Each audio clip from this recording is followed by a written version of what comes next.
નમસ્કાર મિત્રો, education with Jignesh ચેનલમાં તમારું સ્વાગત છે ને હું છું જિગ્નેશ. મિત્રો, આપણે બધા જેની આતુરતાથી રાહ જોઈ રહ્યા હતા એવું ઉચ્ચતર માધ્યમિકના શિક્ષણ સહાયક ભરતીનું ડીવી લિસ્ટ મુકાઈ ગયું છે.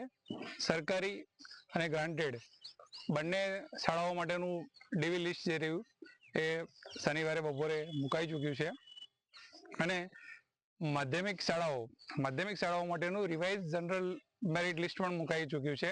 એ સરકારી ગ્રાન્ટેડ બંનેની અંદર રિવાઇઝ જનરલ મેરિટ લિસ્ટ મુકાઈ ચૂક્યું છે. તો એ પણ જે લોકોએ ચેક ના કર્યું હોય એ ચેક કરી લેજો કે એની અંદર તમારું જે નામ જે છે, નંબર છે, કેટલામાં દૂર છે, શું છે એ બધી તમને ખબર પડી જાય. પણ સૌથી મહત્વની અપડેટ કે ઉચ્ચતર માધ્યમિક શાળાઓ ગ્રાન્ટેડ અને સરકારી માટે જે ડીવીની બધા રાહ જોતા હતા, ડીવી આવી ગયું છે.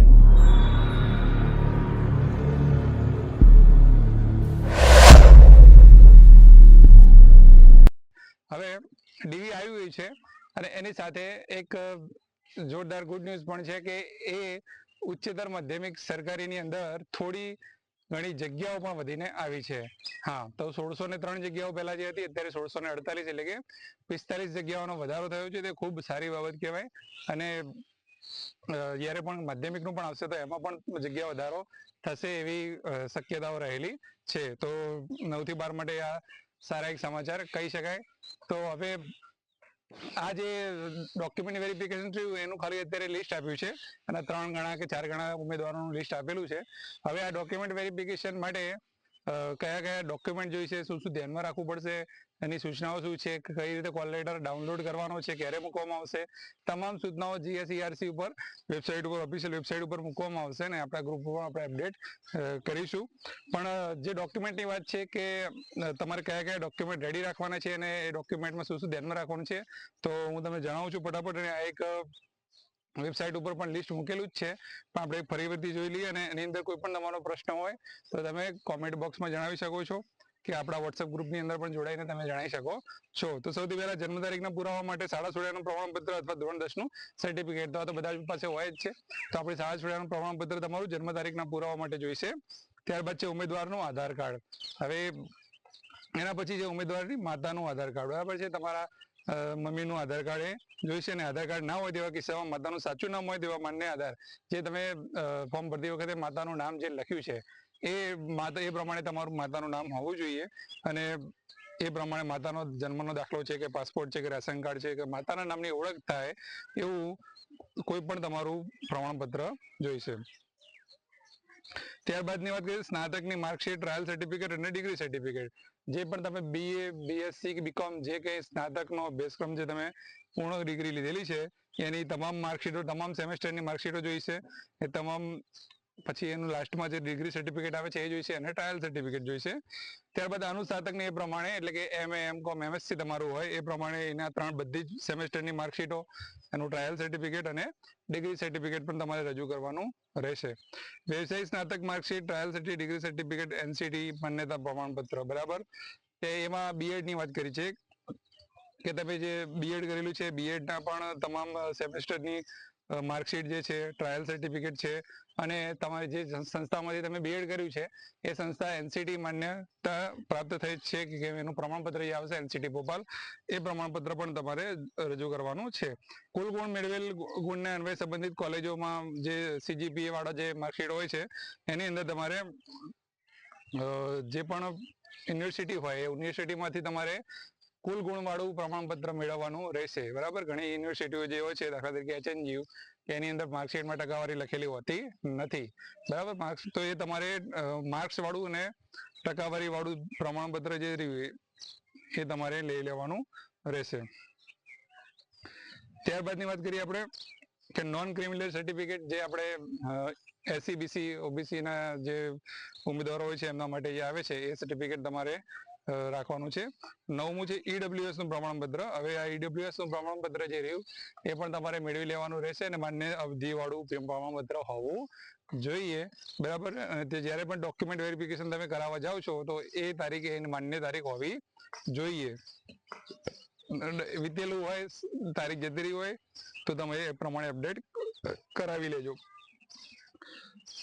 અહીંયા લખેલું છે કે જે ઉમેદવારો નોન ક્રિમિનલ સર્ટિફિકેટ અને AWS નું પ્રમાણપત્ર અગાઉના વર્ષનું હોય તે અરજદારે આવક મર્યાદા બદલાયેલ નથી તે અંગેનું કબૂલાતનામું કરેલું છે. બરાબર. નોન ક્રિમિનલ અને AWS એટલે કે SCBC અને AWS ના ઉમેદવારો માટે છે કે તમારે જો અગાઉનું પ્રમાણપત્ર હોય, અગાઉના વર્ષનું હોય, અને જો આ મુખ્યત્વે આવક ઉપર આધારિત પ્રમાણપત્ર હોય છે એટલે એટલા માટે તમારે તમારી આવક બદલાયેલી નથી એ પ્રમાણેનું તમારે એક સોગંદનામું કે કબૂલાતનામું સ્વઘોષણા પત્ર તમારે રજૂ કરવાનું છે. જે PH ઉમેદવારો હોય છે એમના શારીરિક અશક્તતા અંગેનું જે પ્રમાણપત્ર સરકાર દ્વારા આપવામાં આવે છે એ પ્રમાણપત્ર રજૂ કરવાનું છે. અને જે વિધવા ઉમેદવારો હોય છે એ વિધવા ઉમેદવારોએ ફોર્મ ભર્યું ત્યારે વિધવા કેટેગરી જે એમને સિલેક્ટ કરેલી હોય છે તો એમને પુનઃ લગ્ન કર્યા નથી એ અંગેના 100 રૂપિયાના સ્ટેમ્પ ઉપર નોટરી કરાવી અને વકીલ પાસે જઈને 100 રૂપિયાના સ્ટેમ્પ ઉપર નોટરી કરી અને લખાયેલા હોય છે કે ભાઈ અમે પુનઃ લગ્ન કરેલા નથી અને એ સર્ટિફિકેટ જે નોટરી એ રજૂ કરવાની રહેશે.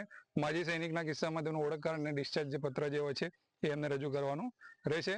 હવે ખાસ વાત કરીએ આપણે જે ચાલુ શિક્ષકો હોય છે એ લોકોની વાત છે તો સરકારી અને ગ્રાન્ટેડ શાળામાં શિક્ષક તરીકે કાર્યરત ઉમેદવારોને રજૂ કરવાના પ્રમાણપત્રો કયા છે તો પહેલા તો NOC રજૂ કરવાની છે. જે તે નિમણૂક સત્તા મંડળ પાસેથી જે તે ગ્રાન્ટેડમાં જે મંડળ હોય છે એનો જે ચાલતું હોય છે સત્તા NOC આપવાની તો જે તે મંડળમાંથી એમને NOC પહેલા મેળવી લેવાની રહેશે. બરાબર છે. અને 300 રૂપિયાના સ્ટેમ્પ ઉપર એમને સોગંદનામું કરવાનું રહેશે જે લોકો ઓલરેડી જોબ કરે છે એ લોકો માટે છે. બરાબર. અને શિક્ષણ વિભાગ સિવાય એટલે કે કોઈ પણ પ્રાથમિક માધ્યમિક અનુદાનિતમાં નોકરી કરતા હોય શિક્ષકો એ સિવાયના દાખલા તરીકે કોઈ બોર્ડમાં હોય, કંડક્ટરમાં હોય, બરાબર છે, કે બીજા કોઈ વિભાગમાં સરકારના વિભાગમાં કામ કરતા હોય તો એ લોકોએ એમના જે તે સત્તાધિકારી હોય એનું નામ, આધાર પ્રમાણપત્ર કે NOC એમને રજૂ કરવાનું રહેશે જે તે જગ્યાએ નોકરી કરે છે. બરાબર છે. દાખલા તરીકે કોઈ કંડક્ટરમાં નોકરી કરતું હોય તો એના ST ડેપો વિભાગના જે અધિકારી હોય એમનું NOC પ્રમાણપત્ર અને ₹100 ના સ્ટેમ્પ પેપર ઉપર એમને નોટરી કરાવીને પ્રમાણપત્ર રજૂ કરવાનું રહેશે. 100 રૂપિયાના સ્ટેમ્પ પેપર ઉપર કરાવવું ફરજિયાત છે. બરાબર છે. અને કોઈ પણ સરકારી વિભાગમાં ફરજ બજાવતો ન હોય તેવા ઉમેદવારોએ અથવા તો કરાર આધારિત નિમણૂક ધરાવતા ઉમેદવારોએ સાદા કાગળ ઉપર નિયત નમૂનાનું સ્વઘોષણા પત્ર રજૂ કરવાનું રહેશે. તો આ તમામ ઉમેદવારોને લાગુ પડે છે કે તમારે સ્વઘોષણા પત્ર રજૂ કરવાનું છે. તમે કોઈ જગ્યાએ હાલમાં નોકરી નથી કરતા અથવા તો કરાર આધારિત નિમણૂક ધરાવતા ઉમેદવારો એટલે કે આની અંદર જ્ઞાન સહાયક પણ આવી ગયા. બરાબર છે. જે પણ લોકો 9 થી 12 જ્ઞાન સહાયકની નોકરી કરે છે કે 1 થી 8 જ્ઞાન સહાયકની નોકરી કરે છે એમણે પણ પોતે સ્વઘોષણા પત્ર રજૂ કરવાનું રહેશે. આ વસ્તુ ખાસ છે તો એ તમારે જોઈ લેવાનું છે.